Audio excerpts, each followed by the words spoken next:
Magandang araw po sa ating lahat. Sa ngalan po ng programang Munting Hiling, ang inyo pong abang lingkod, Cap Edward. Ayan. Marami po kasi ang nagtatanong, sino ba si Kapitan Edward Pante? Ayan. Ano ba ang kanyang pinagkakaabalahan at saan siya kumukuha ng pondo? Dahil marami po sa ating mga kababayan ang nagtatanong at nagtataka na sa kabila ng tayo ay laging pumalaot sa politika bilang ama ng barangay, natalo po tayo, pero ang ating pagtulong ay tuloy-tuloy. Tinatanong nila ako, ano ba ang aking hanap buhay? Ang inyo pong abang lingkod, Cap Edward, ay isang Bicolano. Isinilang po ako sa lalawigan ng Bicol sa probinsya ng Camarines Sur. Ang aking pong ina ay may bahay, ang aking ama ay isang magsasaka. Kami po ay 12 magkakapatid. Ayan, sa murang edad, ako ay naipampon ng aking ama magulang pagkapagtapos lamang po ng elementary at high school. At pagkatapos po ng high school, tayo po ay nakipagsapalaran sa Maynila. Ang ating hanap buhay ay sa kalsada noong mga panahon po na yon. Trike po, padjak po ang aking hanap buhay. At sa pamamagitan po ng papadjak, nakapag-aral po ako sa araw at sa gabi naman po ang aking paghahanap buhay. Sa madaling salita po, hindi na po natin pinahaba. Nag-aral po tayo nakapagtapos. Nagsimulang magtrabaho kung saan-saan kumpanya tayo nagtrabaho. Marami po tayong pinagtrabahuan. Hanggang sa tayo napasok, pinasasalamatan ko ang aking amo, ayan, sa Titus Auto Supply, na doon na tayo nag-umpisa na matuto ng spare parts ng mga sasakyan. Kaya po ang inyong abang lingkod, mayroon pong sariling hanap buhay. Hayaan ko po kayong ipasyal dito sa aking munting hanap buhay para malaman po ninyo ang aking pinagkakabalan at kung saan po nanggagaling ang pondo na ginagamit ni Kagawad Sani sa aming programang Munting Hiling. Kasi para po sa inyong kaalaman, marami po ang nagtatanong, sino ba talaga si Edward Pante? Saan siya kumukuha ng pera? Ito po ang aking hanap buhay. Sa aking mga customer, marami pong salamat sa inyong pagtangkilik. Ang inyong pong abang lingkod ang nagmamayari po ng simpleng hanap buhay, ang Edward Auto Supply sa bayan po ng Taytay. Ito po, ipapasyal ko po kayo. Sa aking likuran po ng aking tindahan, ayan, marami po tayong nakaimbak na mga gulong. Ito po ang ating mga gulong. Gulong po kung saan pinagkakakitaan po natin upang maging pondo ng ating programa. Dito po, minsan ang inyong abang lingkod, siyang nag-aayos nito. Kagaya po ng mga ayos na yan, ako po ang nagpagawa, ako po ang nag-ayos, at ako rin po ang nagbebenta. Tendero tayo. At pagka minsan walang ginagawa, tayo ay nasa sabungan. Nagsasabong, naglilibang. Kaya sasabihin ng iba, si Edward, sabungero yan. Hindi po natin may tatanggi. Dahil sa pulang pagkabata, iyan na po ang buhay na aking kinagisnan sa probinsya ng Bicol. Ito po, mga gulong. Kaya sa mga kaibigan, marami pong salamat sa mga tamatangkilik ng aking hanap buhay na gulong na aking ibinebenta. Kaya kung sa mga hindi pa po nakakalam, pag kailangan nyo pa ng gulong, pumunta po kayo dito sa aking munting tindahan. Ayan po. At syempre, pag nangailangan po kayo ng ibang bagay, kagaya po ng mga langis, ayan, na balde-balde, hydraulic oil, mayroon po tayo, balde na langis, brake fluid, at iba't ibang uri po ng mga baterya. Marami po tayong baterya at iba't ibang uri ng baterya na ating ibinebenta sa ating mga kababayan. Ganon din po, ito po, mga bagong deliver na mga gulong. Ayan, kung mapapansin nyo po, mga bagong dating po yan. At tayo po ay may sariling pagawaan. Ayan, may sarili po tayong pagawaan ng sasakyan. Kaya po yung aking mga customer, yan po, nagpapagawa sa labas. Ayan, kasalukuyan pong ginagawa, kasama po na doon. At syempre, kung kailangan yan, dito po ang iba't ibang uri ng mga langis ng inyong kailangan. Maging original na Toyota. Ayan, Toyota, mayroon po tayong Honda. Ayan, may Honda, may Suzuki po tayo. Mayroon din po tayong mahal na klase ng langis. Yung pong Motocrop. Ayan, American Standard Oil. Ayan, mayroon po tayo niyan. Marami po tayong iba't ibang uri ng siyempre, mayroon tayong mga oil filter, mga filter. Ayan, na ginagamit sa ating pag-change oil. Ayan, sa ating mga kababayan, wag kayong papayag na kayo magpapa-change oil. Hindi kayo magpapalit ng oil filter. Kasi marami po tayong mga kaibigan na minsan nagtitipid, nagpapalit lamang ng langis, hindi po sila nagpapalit ng oil filter sa paniniwala na malinis pa daw ang kanilang filter. Tandaan po natin, ang oil filter po, tagasala ng dumi. Sabi ko nga, di baling hindi na lang kayo magpalit ng langis, basta kayo magpalit ng oil filter. Ito po yung uri ng mga oil filter na ating ibinebenta sa iba't ibang uri ng mga sasakyan. Ganon din po, yung mga wiper blade. Yan. Darating na naman po ang tag-ulan. Wiper blade naman po ang ating kailangan. Mayroon din po tayong mga binebenta ng iba't ibang uri ng pang-spray paint. Spray paint po ang ating mga binebenta. Mayroon tayong brake fluid. Ayan. Mayroon tayong car shampoo, car wax. Ayan. May car wax po tayo. At syempre, mayroon din po tayong mga tindang mga tools. Ayan. May mga tinda rin po tayong tools. Yan, meron din po kaming tindang mga tools at yung ating tools na binebenta, meron po mga mura dyan at meron din po mga mamahalin. Ayan, darating naman po ang tag-init. Meron po tayong coolant. Ayan, coolant na kailangan po ng isang sasakyan upang mapanatili ang temperatura ng ating sasakyan. Iwas overheat kumbaga. Ayan, kailangan po natin yan. Hindi lang po sa overheating ginagamit ang coolant. Ang coolant po ay nakaka-prevent para sa anti-rust, anti-corrosion ng ating mga sasakyan. Higit sa yung ating cylinder head. Kapag may coolant po tayo, ang ating cylinder head, hindi po magkakabukbok. Yan, pinapanatili po ang kagandahan ng ating makina. At ganoon din ang ating radiator, hindi po siya kakalawangin na magkukulay orange ang kulay ng kanilang mga sasakyan. At meron din po tayo dito mga jack, yan, gear oil. Pag kailangan niyo po ng gear oil, meron din po tayong gear oil. Yan. Pag kailangan po natin ng jack, ayan. Meron din po tayong mga jack na kailangan natin, hydraulic jack. Meron din po tayo, aliwa, kahit po nito, mga timing belt. Meron po tayong timing belt. At meron din po tayong mga busina pag kailangan po natin ng busina sa ating sasakyan. Mahalaga po ang busina. Ayan. Mahalaga po ang busina para sa ating mga sasakyan. Kagaya po nitong Bosch, ito po isa sa pinakamalakas na busina. Ayan, ito may nagkakalaga ng humigit kumulang 3,000. Mahalaga po ang busina sa anumang uri ng sasakyan. Pamuka po ng pansin sa mga taong tumatawid o hindi nakaririnig na may mga parating pong sasakyan. Ayan, kailangan po natin yan. Siyempre, mayroon din po dito mga brake shoe. Ayan. Baka po yung ating mga preno, manipis na. Kailangan po natin magpalit. Kailangan po natin palitan yung ating mga mga preno. Check po natin ang preno ng ating sasakyan. Ganon din po syempre yung ating radiator. Yan, may tinda po tayo mga radiator. Yan, mga radiator po, mayroon po tayo dito. Kailangan po natin, pag kami sa marupok ng radiator, kailangan po natin palitan. Yan.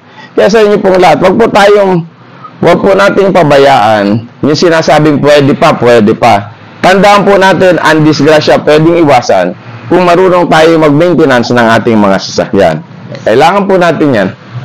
Yan. At ang inyo pong abang lingkod, pagka wala pong ginagawa, tumutulong po sa paggagawa ng mga sasakyan. Ito po yung iba't ibang uri ng battery. Ayan, ayan po, nakikita nyo. Iba't ibang uri ng baterya na ating ibinebenta. Kaya ngayon, kahit papano, may aram na po kayo kung anong pinagkakabalahan ng inyong abang lingkod. Saan nanggagaling ang pondo na aking ginagamit sa aking pagtulong. Marami rin po akong utang. Halos lahat po ng aking paninda, utang sa aking mga kaibigan. Na yan po'y binabayaran natin ng araw-araw. Dahil depende po sa buwan at kung kailan po natin binili. Kung kailan natin kinuha, marami pong nagtitiwala, pinapautang tayo. Kaya po binibigyan natin ng pahalaga yung mga taong nagtitiwala po sa atin. Kagawad San, halika dito. Ano masasabi mo, Kagawad San eh? Ayan po, ngayon po ito yung kung saan po kinikita yung tulong ni Cap Edward sa ating mga kababayan po na may mga kailangan sa amin po ito ang magbigay. Kaya ngayon po, alam niyo na po kung ano ang hanap buhay ng ating bukid kapitan. Kaya sa inyo po dyan, ano po yung masasabi nyo? At ito po na po, at inahayag na ni Cap Edward ang kanyang hanap buhay. Kaya sa inyo, maraming salamat sa inyong pagbibigay suporta.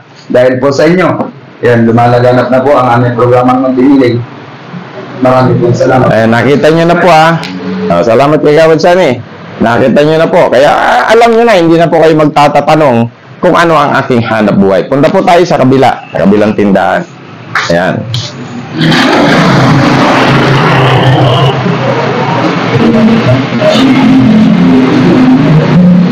Yan, ito yung ating mga ginagawang sasakyan. Yan, si Buboy. Picture ako si Buboy. Ayan. Ay ka, boy. Ayan. Meron po tayong sariling lifter. Ito pong lifter ginagamit sa pagtaas baba ng mga sakyang ginagawa. Ayan, hindi ka dito. Ito naman po ang iba't ibang uri ng mga brake pad. Mga brake pad na kung saan ginagamit din po sa preno ng sasakyan, at iba't ibang uri ng mga fan belt. Yan, ang dami pong fan belt natin na ginagamit sa pagpalit ng mga sasakyan kung saan kailangan pong palitan. Dahil kung iyan po ay gastado na, maingay ang ating sasakyan. Maingay ang fan belt kapag iyan po ay pasira na. Meron dito tayo mga clutch lining. Yan, mga clutch lining na kailangan palitan. Kapag ang sasakyan po natin hirap ng umahon, minsan po ang nagiging problema, sliding clutch, sira na po ang ating clutch lining. Pag nagpalit po tayo ng clutch disc, kailangan mong palitan natin ang pressure plate, release bearing, clutch fork, at kung ano-ano pa upang mapanatili ang kagandahan ng pagtakbo ng ating mga sasakyan. Pumunta po tayo dito sa bandang likuran. Ayan. Punta tayo sa bandang likuran. Ayan, ikutin natin kagawad Sunny. Ayan. Andito po tayo sa bandang likuran. Andito naman po yung ating mga water pump. Ayan, mga water pump ng ating tinitinda sa iba't ibang uri ng sasakyan. Ganun din po yung mga CV joint. Ayan, constant velocity joint. Ayan, ito po yung mga CV joint sa mga lahat ng uri ng sasakyan na ating ginagawa. Ganun din po, dito ito ibang uri ng heater plug. Ito pong heater plug, tanging diesel lamang pong sasakyan ang gumagamit ng heater plug. At kung sa gasolina naman po, ang tawag dyan ay spark plug. Ayan, spark plug po. At dito po sa bandang likod, andito po ang iba't ibang uri. Yan, iba't ibang uri ng mga clutch, operating assembly, brake master assembly, starter, alternator, ng iba't ibang uri ng mga sasakyan. Yan po ang mga tinda ng Edward Auto Supply. Yan po ang munting aking hanap buhay. At dito po naman sa bandang likod, ayan, pinasisilip ko po sa inyo. Ito po, nandito po sa bandang likuran, yung ating mga wheel bearing. Ayan, ating mga wheel bearing, ball bearing, axle bearing, tensioner bearing, pulley bearing. Ayan, andi dito po lahat ng mga bearing.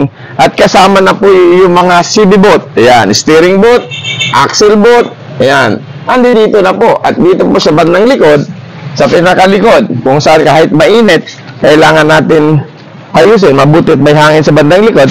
Andito po yung mga ating mga ilaw-ilaw, yung mga radiator hose, na pagka malambot na, umatigas na ang ating mga radiator. Gusto ko lang pong ipaalala sa inyo, na ang radiator hose, kapag ka malambot na, minsan, kailangan pong palitan. Kasi pagka yan pong ating makina ay ginagamit at binibirit, pag malambot na po ang radiator, tumutupi po ng kanya yan. Kasi nagkaka-pressure po, malambot na yung radiator. Kagaya po nito, pag ito po lumambot, pag binirid yung po ang sasakyan, tumutupi ng kanya to. Kaya kailangan po natin palitan. Minsan naman po, ang radiator hose po natin ay tumitigas sa tagal ng panahon paggagamit. Pag ito po ay tumigas, palatandaan na ang ating radiator hose ay malutong na. Lalo't kung iyan po ay taon na ang binilang. Ano mang oras, pag may pressure, pwede pong sumabog, umabutas na magiging sanhi ng pag-overheat ng ating mga sasakyan. Kaya mahalaga pong palitan natin ang ating mga radiator hose taon-taon upang nakita natin karapat-dapat na pong palitan. Siyempre, andito rin po ang iba't ibang uri ng side mirror. Ayan. Ito mga side mirror, mahalaga din po ito. Ayan, side mirror. Mahalaga pong kailangan may side mirror ng ating mga sasakyan. Dahil kung wala po tayong side mirror habang tayo nagmamaniho, paano po natin makikita ang ating mga nasa tagiliran? Ayan. May side mirror po tayo dito. Ayan, gaya po nito. Kailangan po natin ng side mirror. Dahil habang tayo nagmamaniho sa mga driver, alam naman nila ng pagtitingin habang nagmamaniho ay kaliwat kanan. Dahil may nag-overtake sa ating kaliwa, may nag-overtake sa ating kanan, na hindi natin alam kung gaano sila kabilis at kung gaano sila kadikit. Siyempre, kailangan din po natin ng ilaw. Yan, ang ilaw pong ito ay ginagamit sa gilid ng mga truck o anumang uri ng sasakyan upang mapansin ng mga nakasunod o nakasalubong na may sasakyan na paparating, lalo tigit sa lahat sa kalagitnaan ng hating gabi. Yan, sa kadiliman ng gabi, kailangan po makikita ang clearance light pong tawagin. Kaya kailangan po natin ng clearance light. Yan, clearance light po ito, kailangan po natin maglagay. Lalo tigit sa lahat yung mga truck, required naman po ng LTO yan. At syempre, yung mga air cleaner po natin, kagaya po nito, air cleaner, ayan, pinapalitan po itong air cleaner, pabawat change oil po, kailangan po natin magpalit ng air cleaner. Ayan, ito pong air cleaner na to, ito po ang tagasala ng dumi ng hangin. Kaya nga po air cleaner. Tagasala po ng dumi na hinihit-hit ng ating mga sasakyan. Mahalaga pong palitan. Kaya sa inyo pong lahat, kasi marami nagtatanong, ano ba ang aking hanap buhay? At sabi nga nila, bigyan ko na sila ng tip, counting tip sa kanilang mga sasakyan. Ang mahalagang tip sa sasakyan, unang-una, disiplina sa pagmamaneho. Yan ang pinakamahalaga. Pinakapangalawa sa mahalaga, ang kailangan yung sasakyan, kailangan lagi tayong nag-check ng ating sasakyan, preno, tubig, langis. Yan ang mahalaga pong tatlong bagay na yan ang kailangan nating sasakyan upang mapanatili ang magandang takbo ng ating mga sasakyan. Proper maintenance, kailangan po natin yan. Kailangan po natin ang tamang pag-maintain ng ating sasakyan kung kinakailangan nga. Bawat biyahe natin, ligit sa lahat kung tayo mag-out of town, kailangan natin ginagawa yan ng maayos. Pina-check natin kung hindi ba natin nalalaman. Ngayon, alam nyo na po. Kaya pumarito naman po tayo sa bandang likod. Ayan, dito po sa kabila. Ayan, dito po. Ito po yung mga air cleaner na sinasabi ko kanina. Ayan, air cleaner. At dito po sa kabila naman, yung ating iba't ibang uri ng tornilyo. Ito po, mga tornilyo, bolts, and nuts. Ayan. Dito po, may mga tinda tayong bolts and nuts. At ganoon din po, yung mga ating mga hose clamp. Ayan. Mga clamp po na ginagamit natin upang higpitan ang iba't ibang uri ng hose na ating ginagamit sa mayroon pong malaki. Ayan, napakalaki. Saan po ginagamit yung malaki?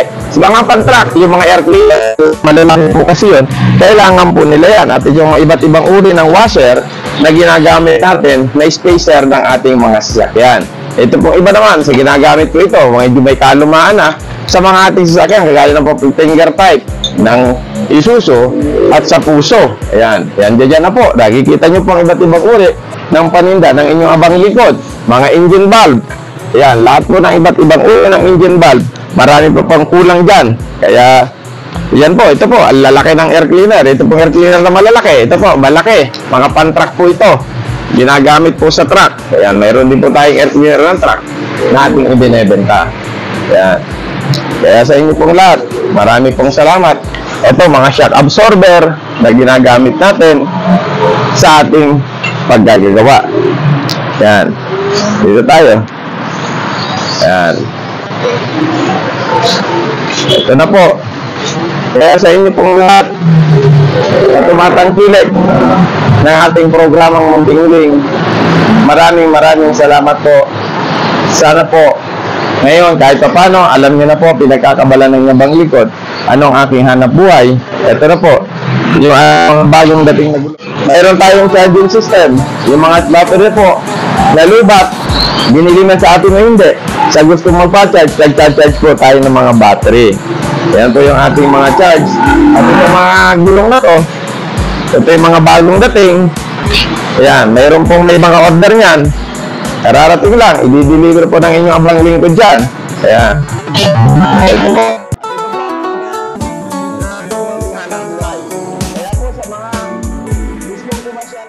Pumunta lamang po kayo dito sa National Road. Ayan, National Road, Barangay San Juan, Taytay Rizal, Edward Auto Supply po. Yan po ang hanap buhay ng inyong abang lingkod. At syempre, binabati ko, syempre, ayan, ang grupo nila Berto. Ayan, Berto. Ayan, magandang araw sa inyo, sila Erwin. Ayan, salamat sa inyo, sa inyong panunod ng aking programang Munting Hiling. Ayan, Munting Hiling by Cap Edward Pante, maraming salamat sa inyong panunod. Nakita nyo na po ang kabuuan ng aking hanap buhay. Ito po ay isang tinda, isa lamang sa aking mga tindahan na itinayo sa bayan ng Taytay. Ayan. Meron po tayo sa kabila. Ayan. Ito po, linag po natin ang isa nating hanap buhay. Kaya sa inyo pong lahat, Magandang araw po sa inyong lahat. Paalam po at sana po suportahan po ninyo ang aking hanap buhay at ang aking programa. Magandang araw po sa inyong lahat. Yan.